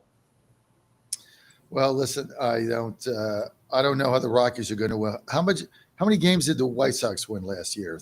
38. They set the record, right? The old 62 Mets were 40 and 120, 40 and 120, or 42 and 120. White Sox set eclipse that, and I don't see how the Rockies win 40 games this season. I really don't. I mean, they're just horrible. So we'll see what happens. Still drawing 8,000 a night, though. It's a great park, and I mean, and it's not like Pittsburgh where the ownership is in the tank to make money by losing. That's kind of the Oakland deal and the Pittsburgh deal and the Marlins deal. That's not true for Colorado. I mean, they've spent money and signed players. Right now, they're just in the tank. So, well, their big signer 3 years ago, Chris Bryant, and they put a ton of money into Chris Bryant, and gosh, he's been banged up the whole time. Yeah, it's been horrible. You know, one problem with the Rockies too is they play in the NL West. And the Diamondbacks, Giants, Padres, and Dodgers, those are good teams. Brutal. So it's not like, division. We get a little break in our schedule where we get to play some interdivisional rivals. Well, the NL West is good. Yeah. Yep. Yeah, it's tough. They're in big trouble. MLB trade deadline, I think it's coming up, right? We already saw the one trade, Devers going to the Giants. I agree with you. I thought that was a great trade for both teams, and I think it's going to turn out. Seldom do you get a trade that's a win-win. I think that was a win-win for both teams. What other moves? You guys see any other big moves on the horizon? You know, who's in, who's out, who might be looking for somebody? Saxman, you got any thoughts on big MLB moves coming up? The only thing I'm watching is who the Dodgers pick up in pitching, because when they do, that's pretty much game over. That's their weakness. They need help, and that's going to be their focus. They've given up over 400 runs so far this year. The run differential, they're still winning because they just mashed the ball, but they need pitching help. The problem is now with so many teams making the playoffs is teams are in the playoff race. So in the old where you just had divisional champions, there was more of a market. There were more players available to be traded. Now it's like, okay, the A's, the Rockies, the White Sox, do they have even players that a team battling to make the playoffs would even be interested in getting? And most of those teams that are struggling right now from a one-loss standpoint don't have veterans in their lineup. They're mostly younger guys. So typically when trades are made, you're trying to get some veteran leadership to bring in. And with more and more teams in the playoff picture, when you get into July and August, I think you're seeing less trades now up to the trade deadline than you would have seen, 15, 20 years ago. Right, because there's not as many sellers as there were. Now, obviously, the Pirates have a ton of pitching. I mean, I think they lead their first, second, or third in the MLB in starters ERA. I mean, it's scary. Saxman, the starters that Pittsburgh's got. I mean, there's one they come at you one day after the other.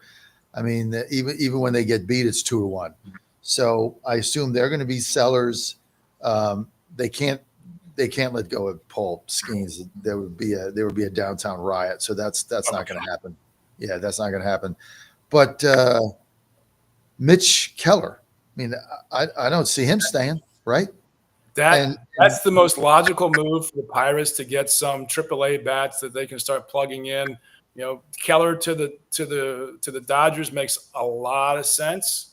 I hate to see it, but if the Pirates bring up Bubba Chandler, yeah, they fill that gap. I'm surprised they haven't brought him up already, but that's that. If you're looking for bats, and God knows the Pirates need something, maybe God, yeah, they have the arms to move, and a starting pitcher for the Dodgers makes a lot of sense. And God knows Keller would probably be like, "Oh, can I go now? I get to go play in the playoffs." I think that they're going to be the seller, but you say, well, what is it? Every team needs a starting pitcher, right? There's no team going to the playoffs. They can't use another starter, including the Astros. And we got some guys coming back. Before we get to our best bets, because until Mitch gets back, I got to host the show, which means we got to talk about my team just for a couple seconds, right? I mean, on paper, like, how the hell are we 12 games over 500? Half the team is out. Alvarez has been out since May 1st. He's got a fracture in his hand. He's not coming back till August. Altuve's having a good season, but he's not like lighting it up. Pena's been on fire. We got Victor Caratini, the backup catcher, hitting cleanup, and he's DHing. I mean, you look at this team, and it's like they got 3 starting pitchers from the minor leagues nobody heard of. Half the team is out, and they just keep winning games. Well, they won again last night. I think the biggest thing on them right now is Abreu and Hader. I mean, you get to the 8th inning, except for the walk-off against Hader's the only a time he didn't do well. I mean, Hader's been lights out. Abreu's been lights out. Their bullpen has been unbelievable, and somehow they managed to win these games. They just keep squeaking them out. You get to 10 innings, you bring Hader in, you're going to win the game. So how are they doing it? Quality starts. You're off to a great start just about every night, and that's as Vince will tell you. You get to the third of the game. If you're there, you give yourself a better than average shot to win, especially if you got Hader in the bullpen. I mean, and the team knows it, so they play a different game. They don't need 5 runs; they need 1, and you get like Hader to shut it down. It's a whole different perspective strategically. You agree with that, Vince? Yeah, absolutely. And let's be honest. I mean, the Astros are in a great division to win too, because it's not like you have, the Dodgers or the Yankees that you have to beat. I mean, the AL West is not a juggernaut, so to speak. So it's a winnable division, no question. And that's what it's all about, man. Get in the postseason, and anything can happen. I mean, even if you're the last wild card team, and we've seen teams like that over the last 10 or 15 years. The Giants won a World Series as a wild card. The Angels won a World Series as a wild card in 2002. And there's been a number of teams that have won the wild card. So it's just like you get into the postseason, and anything can happen in a short series. Well, the Rangers won it as a wild card. Absolutely. Right? Yeah. There's another. So, so you got all kinds of opportunities here to get in the playoffs. Okay, it's time for our bets segment. I'm going to start with mine, so it's pretty easy. In the College World Series playoffs, I got to take plus 155 with Coastal Carolina. I mean, I know LSU, I know blah, blah, blah. All I know is the team has won 26 in a row. Why not win 28? They seem to just win games, and I'm getting $1.50 to 100. So I'm going to bet Coastal in this series there plus 155. Number 2 best bet. Pacers going to win this game. I love the Pacers plus 6.5. I just don't see a blowout here. I think this thing's going to go down to the wire, and all the momentum with Indianapolis. I love the 6.5, so I'm going to take the Pacers plus 6.5 on the diamond today. You know, it's a little bit tough, but I'm going to continue to fade the Mets. So I like Philadelphia over the Mets. They've lost 7 in a row. Streaks are real. Okay, streaks are real. So today I'm going with Mets on the road. Philadelphia minus 114. I love them. And then I'm going with Arizona minus 218. I have no problem laying 2-1 against Colorado. It's just a joke. I mean, the team is horrible. So anytime that I can get 2-1 v Colorado, I fade them. And then my final best bet of the day is, oddly enough, I'm going with the Pirates and Mitch Keller. I haven't bet the Pirates one time this season. I faded them every single time. I don't think I've won a bet fading them. So now I'm going to go with them at home. Texas is horrible. I'm going to take the Pirates minus 110 with Mitch Keller, who's playing for big dough. So I'm going to go with the Pirates. So Pirates, Mets, and Diamondbacks, Indianapolis plus 6.5, and Coastal Carolina in this series plus $1.55. Saxman. Coastal in 3, OKC to cover, and I wouldn't bet the Pirates to save my kids' savings accounts. So no. I thought you were a Bucks fan. Yeah, I watch them play live. I still am, but I wouldn't put money on them. Good God. They're going to win today. Well, you got to be smart too. I mean, I can't bet the Astros tonight because Hader and Abreu have pitched 2 games in a row, so they're not available tonight. So you take Hader and Abreu out, all bets are off, because the starter they got is going to go 5 innings, and then you get to, basically a 3-ring circus in there. So if I was not an Astro fan, I'd probably like Anaheim tonight, but I never bet against my team. Bad juju. Vince? Well, Coastal Carolina. We're going to go Indiana Pacers. And we were talking about the Tampa Bay Rays earlier. They are plus 3,100 to win the World Series. Vince going on a limb. Going with the Rays at plus 3,100. That means if you bet $100 and they win everything, you're going to win 3,100. You're going to get $3,200 back for your 100. Not a bad bet there. How does Kevin Cash do it?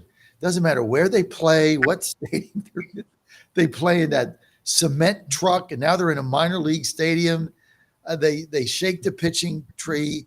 Remember, he did that opener thing that was all the rage. And then, of course, my favorite press conference ever was in New York in Yankee Stadium, where I guess they were hitting they had hit a couple of his guys, and he said, I got a stable of guys to throw 97. Yeah, you want to start throwing at players?